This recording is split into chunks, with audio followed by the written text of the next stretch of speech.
that he is the superpower, and yet he does not, as the superpower of the world, he does not have the power to be able to go into them and teach them a lesson. They have a power greater than his. And all that he can do with Allah's help is to build a barrier. He says, I don't need your money. What Allah has given to me is good enough. Just help me with manpower. Bring me blocks of iron. So it has to be a region with iron ore deposits.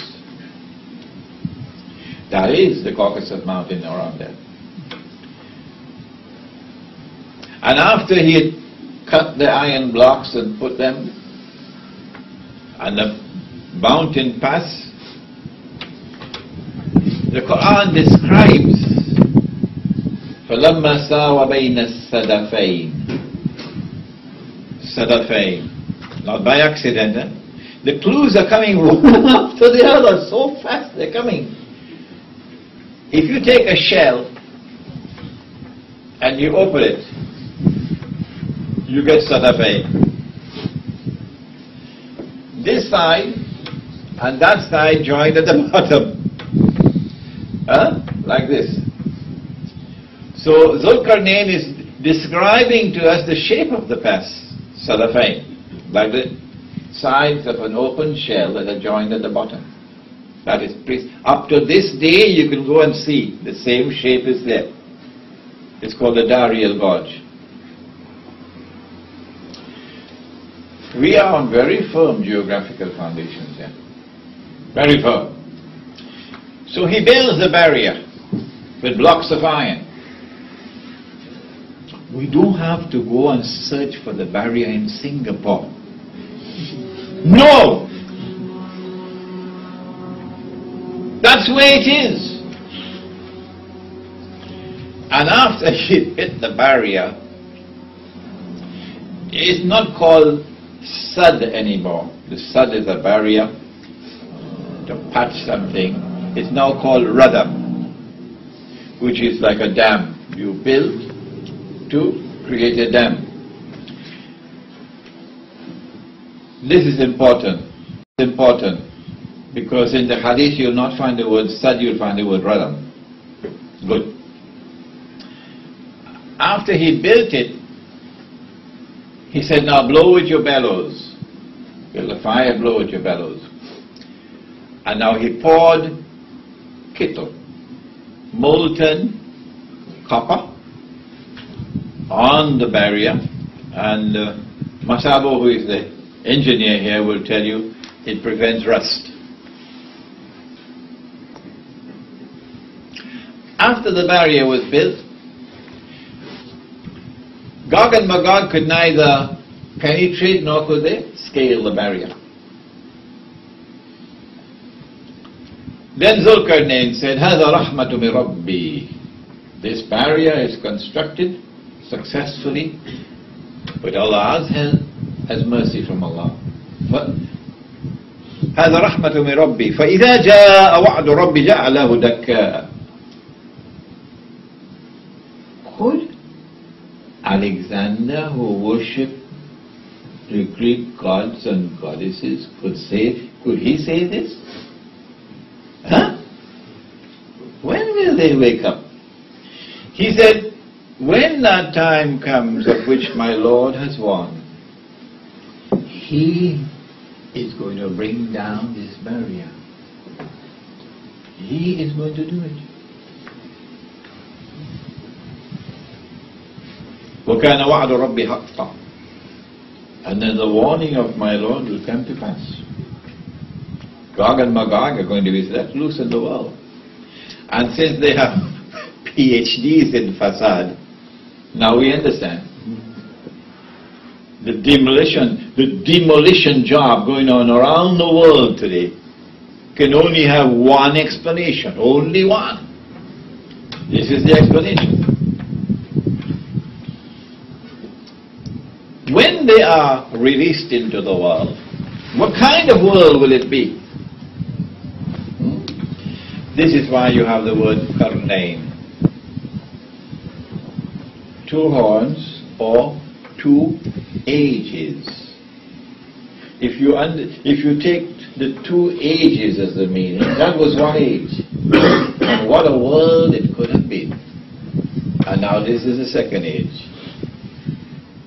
Because I have created creatures of mine, so powerful that none but I can destroy them. This is Hadith al-Qudsi, direct speech of Allah subhanahu wa ta'ala in Sahih Muslim.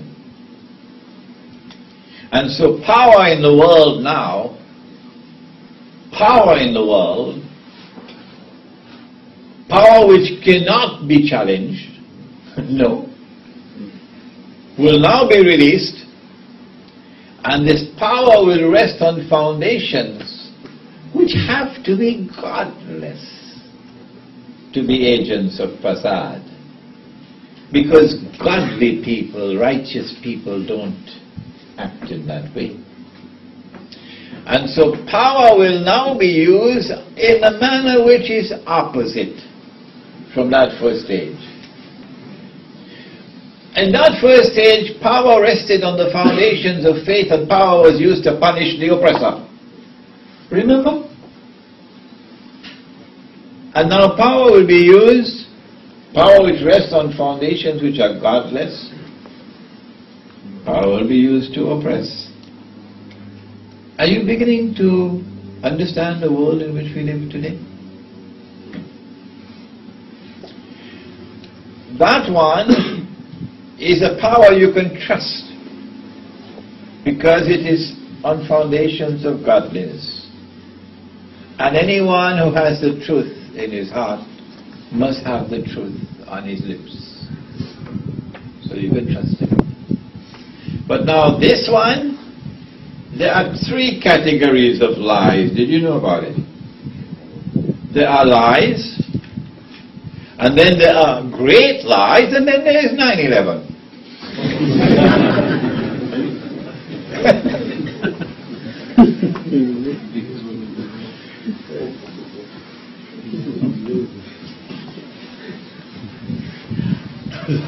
This is the world in which we now live. And then that one was one in which power, which rested on the foundations of faith, was used to protect those who have faith and who are righteous in conduct and assist them. And this is one which targets those who have faith and who are righteous in conduct, and demonizes them and terrorizes them and sends them to a place called Guantanamo. Do you see the difference between the two? And now, what about the journey to the east? That one, even if these were a primitive people, but they were living in a land below which there is a whole basin of oil. And that precisely, of course, is Caspian Sea. Caspian Sea is a huge basin of oil. With Dhul Qarnayn, he left them undisturbed because the human person was more valuable than the oil. But the new world of Gog and Magog says no. Human beings are like cockroaches. You don't have to bother of them. And this new world is essentially racist. Racist to the core. And they're not like us. So they are dispensable. The oil is what we want. And we go after the oil without regard for human rights. Or there are people who are living a primitive way of life. So they only take from the earth enough for their daily sustenance. And they show reverence for rivers. And they would be horrified, absolutely horrified, to find a people taking all the sewage from a town and pumping it into a river? Are these human beings?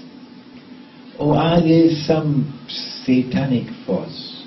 This is how that primitive man would respond. And now these people come who are agents of fasad and say, we will not allow you to live that way. And so they take them out of the setting in which they are living, the primitive way of life, and bring them into what I call the blue jeans Jamaat. And so we have two ages. We have that age and we have this age. And you can now understand the world in which you live, and you can now look back to see the world that you could have lived in. This is the Quran addressing mankind, if only we'll take a little time to go to the Quran.